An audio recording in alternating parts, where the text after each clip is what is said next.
우리가 먹고 있는 이 음식의 재료가 어디서 생산됐는지, 우리가 쓰고 있는 핸드폰의 부품들은 어디서 온 건지, 그리고 우리가 입고 있는 이 옷은 어디서 만들어졌는지. 패션을 좋아하실 여러분 반갑습니다. 오늘은 우리가 구매하면서 한 번쯤은 확인해본 메이드 인 컨트리, 원산지 이야기입니다. 원산지는 우리가 구매하는 모든 품목들의 꼬리표처럼 붙는 것입니다. 원산지 표기가 없다면 믿음도 하락하죠. 여러분은 뉴발란스의 메이드 인 USA를 보면 무슨 생각이 드시나요? 품질에 대한 신뢰인가요? 아니면 높은 가격대에 대한 합리화인가요? 그럼 자라의 메이드 인 차이나는요? 믿고 거르시나요? 아니면 상관이 없으신가요? 간단히 청바지를 예로 들어볼게요. 인도에서 생산된 면으로 원사를 짜서 그 원사를 염색하고 원단을 짠 곳은 일본이나 각종 부자재, 리벳, 단추, 지퍼 등은 중국산을 사용하여 이런 재료들을 가지고 패턴을 떠서 청바지를 만든 곳은 한국이라면 원산지를 어느 나라라고 해야 할까요? 저도 의문을 가지게 되어 조사해 보았습니다. 무역 용어, 전문 용어 없이 쉽게 이해할 수 있도록 설명드리겠습니다. 저는 관세사나 무역사가 아니기 때문에 혹시라도 수정할 내용이나 덧붙일 내용이 있으면 댓글로 남겨주세요. 많은 도움이 됩니다. FTA 원산지 결정 기준으로 말씀드립니다. FTA는 서로 마팔한 나라 간의 약속이라고 생각하시면 쉬운데 무역 교류를 활발하게 하기 위한 나라끼리의 이웃을 맺는 것입니다. 이 기준으로 설명드리는 이유는 주요 수출입국은 모두 이 협정을 맺었을 뿐더러 원산지 표기에 대한 명확한 기준이 있기 때문입니다. 자, 동물이나 식물 같은 경우 성장한 지역을 원산지로 표시하니 명확합니다. 하지만 여러 공정을 거친 컴퓨터, 휴대폰, 의류, 신발 등은 원산지를 명확히 하기 힘듭니다. 원자재 생산지와 제조, 가공이 이루어진 장소가 다른 경우가 대다수이기 때문이죠. 패션계에도 이러한 불명확성 때문에 문제가 된 사건이 있습니다. 바로 처음에 언급했던 뉴발란스 메이드 인 USA입니다. 공식 홈페이지에 들어가 보시면 영어로 이렇게 아주 작게 적혀 있습니다. 아니 70%의 도메스틱 밸류? 도대체 그게 뭐야? 재료의 비율인가? 라고 의문을 품으신 분들 계시죠? 이건 가치의 비율입니다. 너무 추상적이라고요? 자본주의 국가에서 가치는 돈으로 매겨집니다. 네, 바로 70% 이상 돈이 들어간 곳에서 원산지가 정해집니다. 미국에서 메이드 인 USA라고 할 수 있는 기준과 뉴발란스의 자체적인 기준이 일치하지 않아서 실제로 뉴발란스 메이드 인 USA가 소송을 당했습니다. 바로 신발의 가장 중요한 부분이라고 할 수 있는 밑창의 일부분을 중국산을 썼기 때문이죠. 하지만 인건비, 어퍼의 원자재 가격, 봉제 스팀 등의 기술 공정은 미국 공장에서 이루어진다며 반박했다고 하는데 아직도 소송은 현재 진행 중이라고 하네요. 놀랍죠? 저도 조사하면서 알게 된 사실입니다. 이렇듯 원산지를 명확한 기준으로 명확히 표기하는 것은 매우 민감한 사항입니다. 축산, 약품, 가전기기, 의류처럼 품목마다 원산지 기준이 다 다르기 때문에 저는 그 중에 의류에 관한 것만 말씀드리겠습니다. 결론부터 말하면 나라마다 메이드 인이 정해지는 기준이 다 다릅니다. 그리고 FTA 국가 간의 기준도 다 다르죠.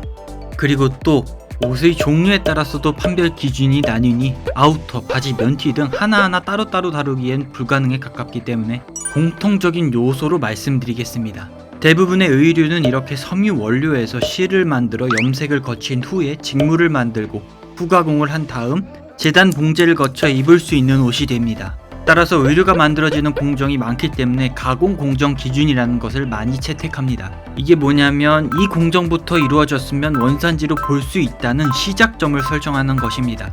가공 전 섬유 원료에서부터 혹은 실의 제작에서부터 혹은 원단 제작에서부터 그 시작점을 어디에 두냐에 따라 원산지가 달라질 수 있겠죠. 주로 실 제작부터 된 곳이 원산지로 볼 수 있지만 이것도 나라마다 다 다릅니다. 그래, 그럼 실 원단은 그렇다 치더라도 지퍼, 단추, 리벳 등의 부자재는 어떻게 되는 건가요? 네, 의류의 주된 자재는 섬유입니다. 이 섬유가 원산지의 판단 기준이 되는 거죠. 그러니 작은 부자재, 리벳, 지퍼, 단추 등은 기준에서 제외됩니다. 심지어 나라에 따라 안감도 고려 대상에서 제외되는 경우도 있으니 알아두시면 좋을 것 같습니다. 이제 우리가 많이 본 나라들은 어떤 식으로 정해지는지 면티를 기준으로 확인해 볼까요? 먼저 일본입니다. 일본과는 FTA 조약이 없어 원산지 기준이 서로 다르고 명확하지 않았으나 이번 22년 2월 아시아 태평양 지역의 15개국이 참여하는 다자간 자유무역협정 RCEP로 이번에 양국 간의 원산지 결정 기준이 생겼습니다. 3번 변경 기준이 적용되는데 이건 알 필요 없고 그냥 후가공과 재단 봉제가 이루어진 곳을 원산지로 설정할 수 있습니다. 중국과 베트남, 싱가포르 등이 속한 아세안 국가들은 RCEP에 속한 나라들이므로 마찬가지이나 또 다른 방안이 있습니다. 각 나라마다의 FTA 조약도 유효하기 때문이죠. 바로 전체 생산 비용의 40% 이상이 재료 비용으로 든 곳이라면 원산지로 표기가 가능합니다. 게다가 중국의 경우 메이드 인 차이나 대신 메이드 인 PRC, 즉 중화인민공화국을 영어로 한 약자를 분속임으로 쓰는 경우도 있으니 주의하시기 바랍니다. 콜롬비아, 미국은 섬유의 생산지가 옷의 원산지로 결정됩니다. 미국의 경우 원산지에서 재단 봉제까지 이루어져야 인정이 됩니다. 유럽연합의 경우 원산지의 기준은 까다로운 편에 속하는데 까다로운 만큼 단순 봉제 공정 이상으로 많은 공정에 대해 신경을 쓴다고 보시면 됩니다. 원산지 표기법 또한 재밌습니다. 원산지 표기를 다른 나라로 하면 불법인 건 누구나 알고 있는 사실입니다. 하지만 한글 또는 영문으로 표기해 사람들이 판독할 수 있는 활자체로 표기되어야 합니다. 일부러 읽기 힘들게 쓰는 것도 불법이고 어디 저 알아볼 수도 없는 고대 아프리카어 사용도 금지입니다. 또한 식별이 쉬운 위치에 표시해야 합니다. 저 구석탱이에 조그맣게 메이드 인 차이나라고 적어놓으면 안 된다는 의미입니다. 보통 메인 라벨이나 케어 라벨에 적어놓습니다. 그리고 마지막으로 표기가 지워지거나 쉽게 떨어지는 재질이면 그것 또한 불법입니다. 수성 잉크나 떨어지기 쉬운 종이 라벨 등은 안 된다는 의미입니다. 메이드 인, 메이드 바이.